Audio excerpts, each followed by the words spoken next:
सच बोलने वाली बहू। देखो ममता, मैं आज ऑफिस जाने के मूड में नहीं हूँ। किसी का फोन आया ऑफिस से तो बोल देना कि मैं घर पर नहीं हूँ, किसी जरूरी काम से गांव गया हूँ। ठीक है, मैं चला सोने, बाकी मैं संभालूंगा। ममता बेचारी, जैसा नाम वैसा ही नेचर। ना कभी झूठ बोला, ना फरेब, ना किसी से चालाकी की, ना किसी की पंचायत। सुन लेती है पति की बात और फिर कुछ देर बाद फोन आता है। हेलो, कौन? मैं सुनील का बॉस बोल रहा हूँ। दफ्तर में इतना काम पड़ा है, अभी तक ऑफिस नहीं आया। वो क्या कर रहा है? फोन दीजिए उसे। जी वो तो सो रहे हैं, कह रहे हैं कि आज गर्मी बहुत है तो घर के मजे लेंगे। बॉस को बीवी की बात पर गुस्सा आ जाता है। तो उसे बोल दीजिएगा कि अब घर में गर्मी के ही मजे ले, कोई जरूरत नहीं है यहाँ आने की। ये बोलकर बॉस फोन रख देता है। ममता सारी बात सुनील को बता देती है। न जाने किस बेवकूफ से पाला पड़ा है, समझ नहीं आता। तुम्हारे कारण मेरी नौकरी चली गई। अरे झूठ बोलने में क्या जा रहा था तुम्हारा? ममता को समझ में नहीं आ रहा था कि उसकी खता क्या थी। अरे जो है वही तो बोला।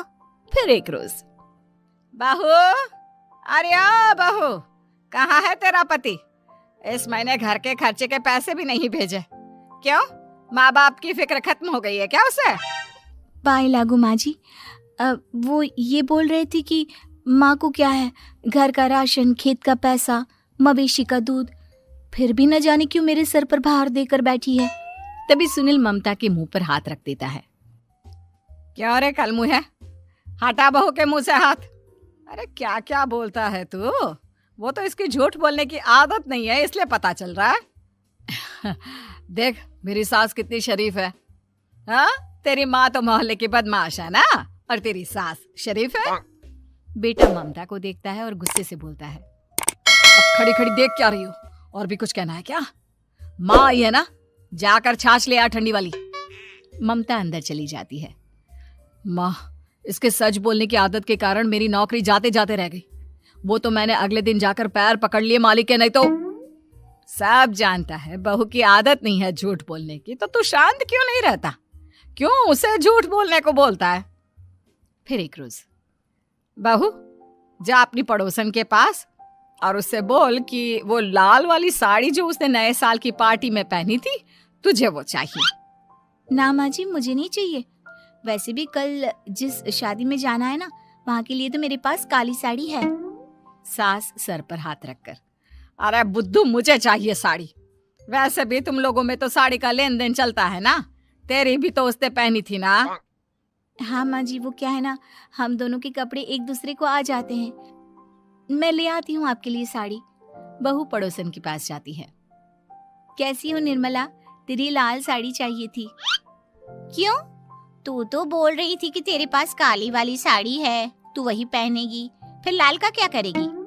अरे मैं तो काली ही पहनूंगी, लेकिन मेरी सास ने देखी थी तेरी लाल साड़ी, वो नए साल की पार्टी में तूने पहनी थी ना, तो इसलिए वो मांग रही है।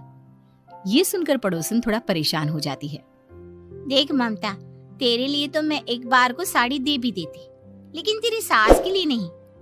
वो क्या है ना, तू तो जानती है कितनी गंदी आदत है तेरी सास की, खाया पिया सब कपड़े पर ही पोंछ देती है। मेरी लाल साड़ी बहुत महंगी वाली है, पता चले उस पर हल्दी तेल का निशान लगा हो। ममता घर आ जाती है खाली हाथ, ममता को देखकर। नहीं दी ना उस कलूटी ने साड़ी, अब आए तुझसे लेने तेरा सामान, अच्छे से बताती हूँ। माँ जी, वो क्या है ना, मुझे तो वो दे रही थी, लेकिन आपके नाम पर नहीं दी। अरे किसने बोला था मेरा नाम लेने को? बोल देती तुझे पहनना है, लेकिन ना, तू तो ठहरी सच की देवी। न जाने सास क्या सोचती है और हंसने लगती है। अरे माँ, क्या हो गया? क्या सोचकर हंस रही है? याद है जब बहू को देखने गए थे? हाँ माँ, सही बात है। याद आ गया कैसे मेरी सास बाजार के खाने को बोल रही थी कि ममता ने बनाया है। और बहू ने आकर सब बता दिया कि ये सारा खाना तो बाजार से आया है, वो भी कल्लू हलवाई की दुकान से। ममता दोनों की बात सुन रही थी। हाँ माँ जी, वो कल्लू हलवाई का ही था। मुझे तो आज तक पता नहीं चला कि माँ ने क्यों कहा कि मैंने बनाया है। खैर, मैं तैयार होती हूँ, शादी में जाना है ना। पूरा परिवार शादी में जाता है, जहाँ खाना वाना खाकर सभी बैठे होते हैं कि एक औरत ममता की सास से कहती है, क्या बात है बहन जी, मेरी आपकी बात हुई थी तो आप तो बोल रही थी कि लाल साड़ी पहनने वाली हैं, तो मैंने ये काली पहन ली। पता होता कि आप लाल नहीं पहन रही हैं तो मैं ही अपनी लाल पहनाती। अच्छा जी, तो इसलिए पूछा जा रहा था। अरे इतनी साड़ियां हैं कि क्या बताऊं। मैंने सोचा तो था, पर ये सामने दिख गई तो यही पहन लिया। अच्छा, मेरी तो तैयारी काफी दिन से चल रही थी, फिर भी आज ऐसा लग रहा है कि ठीक से तैयार नहीं हुई मैं। तभी आ जाती है हमारी सच्ची बहू, ममता बहू।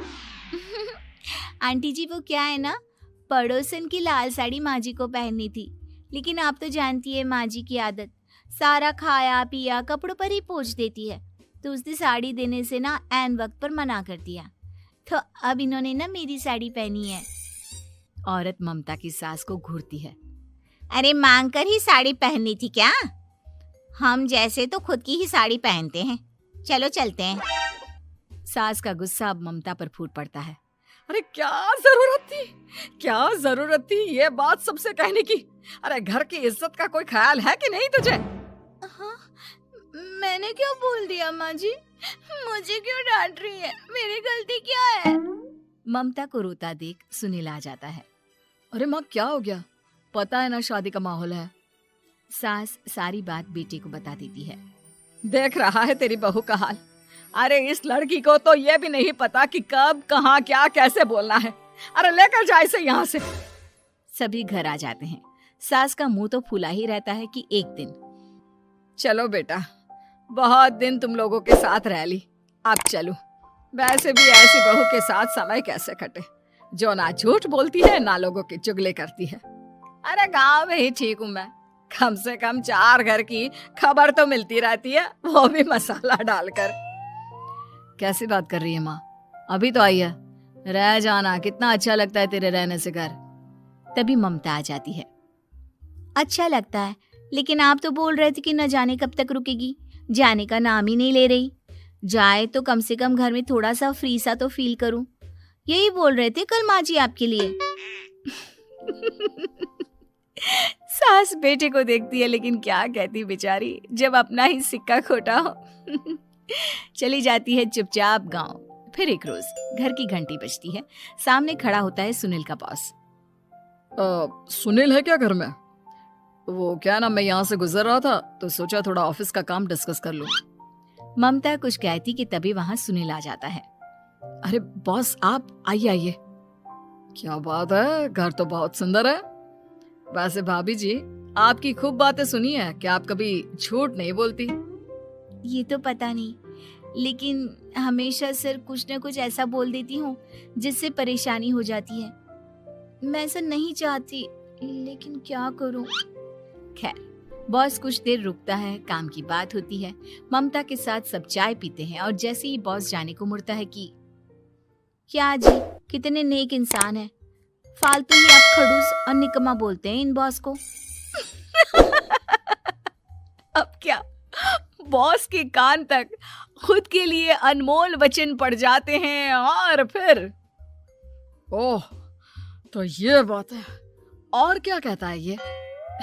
अरे बॉस, आप भी किसकी बात पर विश्वास कर रहे हैं?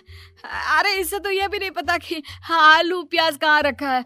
अरे ये क्या जाने क्या बोलना है क्या नहीं बोलना है। मतलब जो मुंह में आ रहा है बोले जा रहा है। भाभी जी, आप बताइए।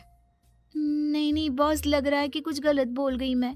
वैसे ये सिर्फ इतना ही बोलते हैं कि आप में कोई टैलेंट है ही नहीं, आपकी नौकरी इन्हीं के कारण तो बची हुई है। अरे बस कर ले अम्मा, अब क्या करवा कर मानेगी, बड़ी मुश्किल से तो नौकरी बची थी मेरी। सही कहा, बची थी, लेकिन अब निकल गई। तेरे टैलेंट के भरोसे चल रही है ना मेरी नौकरी, अब देख तू। अच्छा, तो आप भी यही मानते हैं? वैसे ये बात तो है, सुनील काफी टैलेंटेड है। बॉस चला जाता है। सुनील सर पकड़कर बैठ जाता है। माना सच बोलना एक अच्छी आदत है, लेकिन ममता, आज का समय ऐसा नहीं है। तुझे थोड़ा सा समाज को देखकर खुद को बदलना होगा, समझी? जी मुझे तो पता ही नहीं चलता कि मैं क्या गलत कर रही हूँ। यकीन मानिए मैं जानबूझकर नहीं करती। सुनील सोच लेता है कि वो किसी न किसी तरह अपनी बीवी के इस भोलेपन का इलाज करके रहेगा, लेकिन सवाल ये कि कैसे का जवाब अब मिल जाता है। और फिर एक रोज ममता की माँ आती है। ममता, तुझे तो पता है तेरे पापा का काम ठीक नहीं चल रहा है, कुछ पैसों की जरूरत थी, तेरे पास हो तो मदद कर दे बेटा। ममता माँ को घर खर्चे से बचाए पैसे दे देती है। पैसे देने के बाद सुनील आ जाता है। अरे सासू माँ, आज यहाँ कैसे आना हुआ? नहीं बेटा, वो ममता की याद आ रही थी ना तो आ गई। वो क्या है ना, पता है पापा का काम ठीक नहीं चल रहा है, तो माँ कुछ पैसे लेने आई थी। क्यों? यहाँ क्या पैसे का पेड़ उगा है? अरे कौन सी माँ अपनी बेटी के ससुराल का खाती है? कोई जरूरत नहीं है पैसे देने की। वापस कर दो माँ जी पैसे और निकलो यहाँ से। आगे से यहाँ पैसे लेने नहीं आना। सुनील ये बोलकर निकल जाता है। उसके जाने के बाद, बेटा ममता, तूने मेरी बेइज्जती कराने के लिए यहाँ बुलाया था क्या? अरे छोटा सा झूठ बोल देती तो तेरी माँ की इज्जत बच जाती, लेकिन चलती हूँ मैं।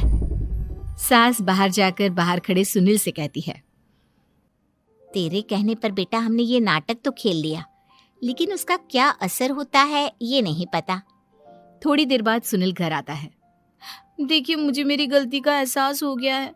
मैं समझ गई हूँ कि सच कितना सच होता है और उसकी कीमत आज के समय में बहुत बड़ी है।